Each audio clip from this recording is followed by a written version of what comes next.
અરવલ્લીના મોડાસાના 4 રસ્તા પર આમ આદમી પાર્ટી દ્વારા વિસાવદરમાં ગોપાલ ઇટાલિયાની જીતની ઉત્સાહભેર ઉજવણી કરવામાં આવી હતી। અમદાવાદમાં બનેલી પ્લેન ક્રેશની ઘટનાને ધ્યાનમાં રાખીને આ ઉજવણી સાદગીપૂર્વક કરવામાં આવી હતી। કાર્યકરોમાં ભારે ઉત્સાહ જોવા મળ્યો હતો। આપના કાર્યકરો અને હોદ્દેદારો એકબીજાને મીઠાઈ ખવડાવીને ખુશી વ્યક્ત કરી હતી।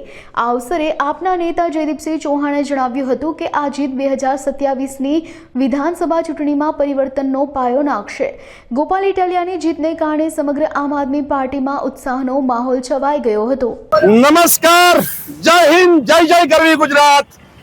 ગત તારીખ 19મી જૂને જ્યારે પેટા ચૂંટણી 87 વિસાવદર અને 24 કડી વિધાનસભાનું પેટા ચૂંટણી યોજાઈ હોય અને એમાં આજે પરિણામ આવ્યું હોય ત્યારે ક્યાંક ને ક્યાંક વિસાવદરની જનતા એ એનું મન બનાવી લીધું છે।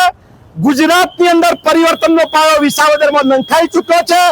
આપના માધ્યમથી હું કહેવા માંગુ છું કે ખબરદાર 162 ધારાસભ્યશ્રીઓ, ચાહે રાજ્ય કક્ષાના મંત્રીશ્રી હોય, ચાહે કેબિનેટ કક્ષાના મંત્રીશ્રી હોય, એ તમામ એમએલએને હું ચેતવવા માંગુ છું કે તમે આખી ફોજ વિસાવદરની અંદર 1-4-5 તમારી રીતે કહેવાની રીતે જેને કહેવાય કે સોપારી જેટલી પાર્ટીઓના કાર્યકર્તાઓને તમે કોઈ હેરાન પરેશાન કરવામાં તંત્રનો ઉપયોગ કોઈ બાકી રાખ્યું નથી। છતાં પણ જ્યારે જનતાએ નક્કી કરી લીધું હતું વિસાવદરની અંદર કે જડબે સળગ જવાબ આપવો છે ત્યારે 17,022 કરતો પણ જંગી લીડથી ગોપાલ ઇટાલિયા આવી રહ્યા છે।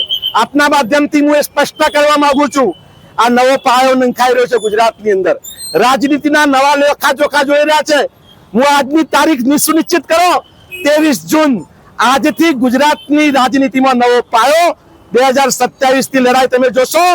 આમ આદમી પાર્ટી વટકે સાથ આવે છે, વટકે સાથ આવે છે, વટકે સાથ આવે છે અને આમ જનતાના જે પ્રશ્નો છે એ આમ આદમી પાર્ટી તહે દિલથી ઉઠાવશે। અગત્યની વાત એ છે કે વિસાવદરની જે જનતા, કડીની જે જનતા છે એ અમારા ઉપર આટલા બધા અમૂલ્ય આશીર્વાદ જ્યારે આપ્યા છે ત્યારે સમગ્ર અરવલ્લી વતીથી હું એમનો તહે દિલથી આભાર માનું છું।